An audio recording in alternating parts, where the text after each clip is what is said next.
आपको भी लगता है झाड़ू पोछा देने एक झंझट का काम, तो गाइस ये वीडियो पे आप सही जगह आए हो। तो ये वीडियो मैं आपके लिए लेके आई हूँ। तो गाइस सर्दियों का टाइम आ गया, तो सर्दियों के टाइम में तो झाड़ू पोछा देना एक झंझट का काम लगता ही लगता है।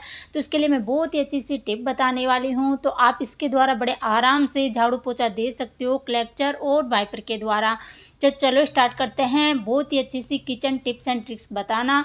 तो welcome back to my channel Tanvi creative channel में आप सभी का मोस्ट वेलकम है। तो आज गाइस मैं बहुत सारे kitchen tips and tricks share करूंगी। तो गाइस पूरा वीडियो देखिएगा, स्किप करके मत देखिएगा। स्किप करके देखोगे तो कोई सा टिप आप मिस कर सकते हो। तो चलो स्टार्ट करते हैं। Tip number 1। टिप नंबर 1 है वह है प्याज से लेके।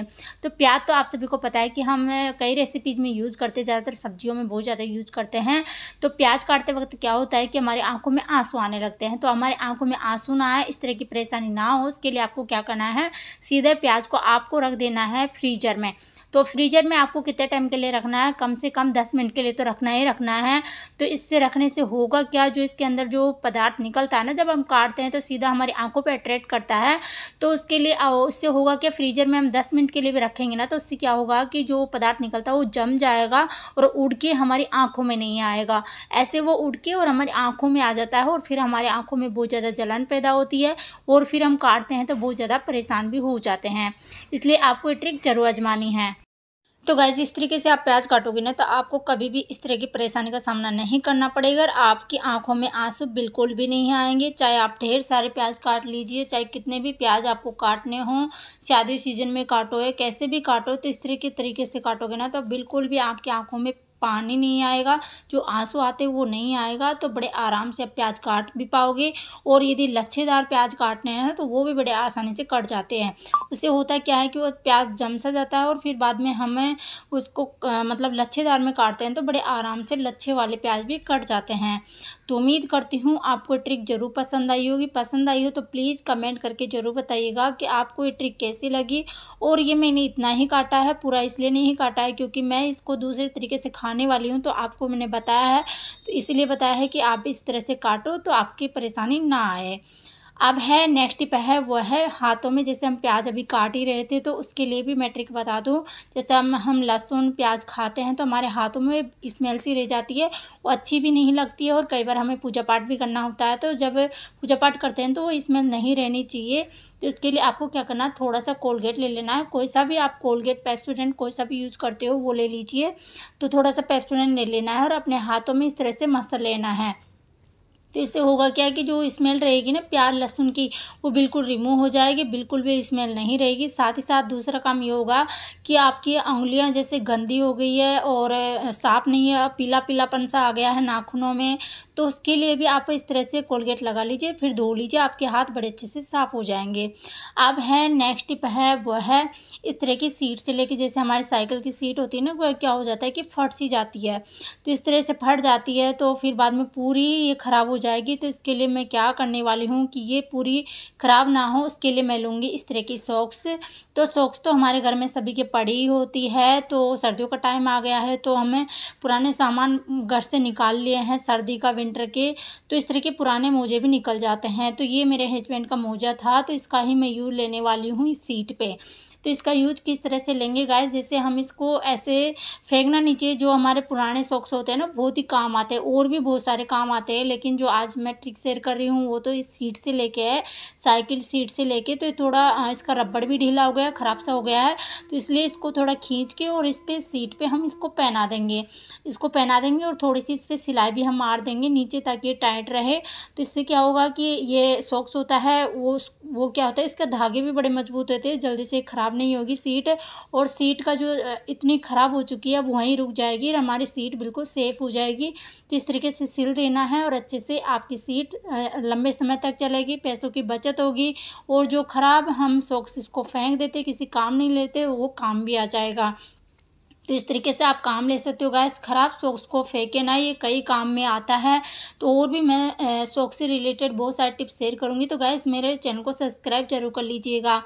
अब है नेक्स्ट टिप है वह है दूध से लेके। दूध हम सभी गर्म करते हैं, लेकिन एक परेशानी ज़रूर होती है कि हमारी नज़र हटती है और ये दूध ऊपर उफन के बाहर आ जाता है। तो उसके लिए क्या करना है कि आप निष्फ़िक्र होके और घर का काम भी कर सकें और आपका दूध भी गर्म होता रहे। तो उसके लिए क्या करना है, आपको लेना है बेलन और बेलन इस पर रख देना है। तो इस तरह से रखोगे तो आपकी नज़र भी नहीं रहेगी ना दूध पे, तो बेलन के टच होकर आराम से ये एकदम से ऐसे उफन के बाहर नहीं आएगा, धीरे धीरे आएगा और आराम से नीचे बैठ जाएगा। जैसे तो गैस इसने निकलने की कोशिश की थी दूध ने, लेकिन बेलन ने इसको दूध को निकलने नहीं दिया। तो ये ट्रिक जरूर आजमा के देखिएगा, आपका दूध बिल्कुल ही उफनेगा नहीं। इस तरीके से आप बेलन को रखोगे तो इससे होता क्या है कि वो गरम गरम दूध आता है और थोड़ा जैसे टच होता है बेलन के तो भाप होती है, उससे ठंडा हुआ रहता है बेलन और फिर बाद में वो ऑटोमेटिक बैठ जाता है दूध, ये होता है। अब नेक्स्ट टिप है वह है झाड़ू पोछे से लेके। जैसे सर्दियों का मौसम आ गया है और सर्दियों में हम झाड़ू पोछा देते हैं तो हमें बहुत ज़्यादा ठंड भी लगती है, क्योंकि अब आगे और भी ज़्यादा ठंड पड़ने वाली है, अभी तो इतनी नहीं पड़ी है। तो उसके लिए मैं बहुत ही अच्छी सी ट्रिक बताने वाली हूँ।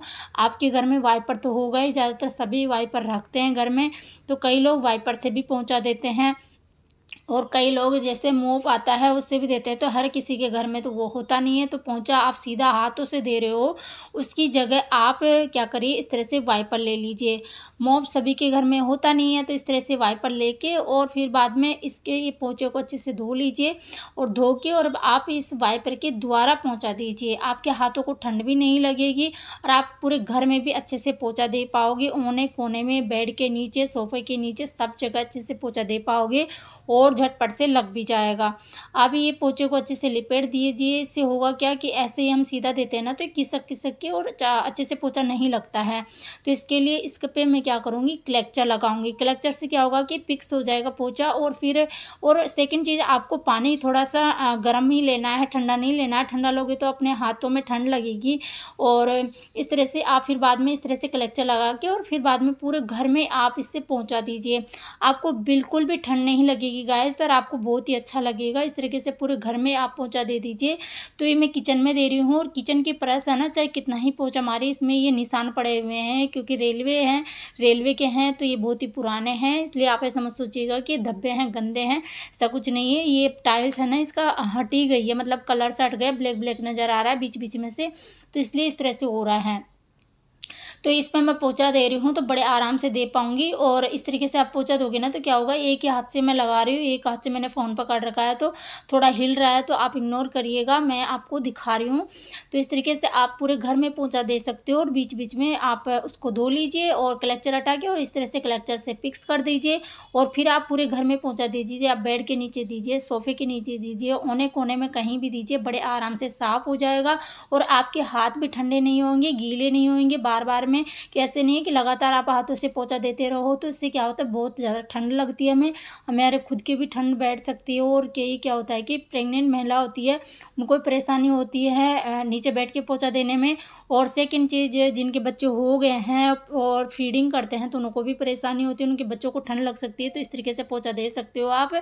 तो उम्मीद करती हूँ आपको सभी टिप्स एंड ट्रिक्स पसंद आई होगी। कौन सी किचन टिप सबसे ज़्यादा बेस्ट लगी ये भी कमेंट करके ज़रूर बताइएगा। और आपको झाड़ू पोंछा वाला आइडिया अच्छा लगा हो तो प्लीज़ कमेंट करके ज़रूर बताइएगा, क्योंकि प्रेग्नेंट लेडी हो या जिसके बच्चे छोटे हैं उनके लिए तो बहुत ही ज़्यादा काम की टिप्स है। तो गाइस पूरा वीडियो आपको अच्छा लगे तो प्लीज़ कमेंट करके ज़रूर बताइएगा। और आप मेरा वीडियो कौन से शहर, कौन से सिटी, कौन से गांव से या कौन से देश से देख रहे हो कमेंट करके ज़रूर बताइएगा, ताकि मैं पढ़ सकूं आपके कमेंट को और मेरे को पता लग सके कि मेरा वीडियो कहां कहां तक पहुंच पा रहा है। और आप कमेंट करके भी पूछ सकते हो कि कौन सा वीडियो आपको चाहिए, कैसा देखना है, तो वो भी आपके साथ में शेयर कर दूँगी। तो मेरा वीडियो पसंद आ रहा हो तो प्लीज़ वीडियो को लाइक करें, मेरे चैनल को करें सब्सक्राइब। तो मिलते हैं नेक्स्ट वीडियो में टिप्स एंड ट्रिक के साथ। तो बाय एंड टेक केयर।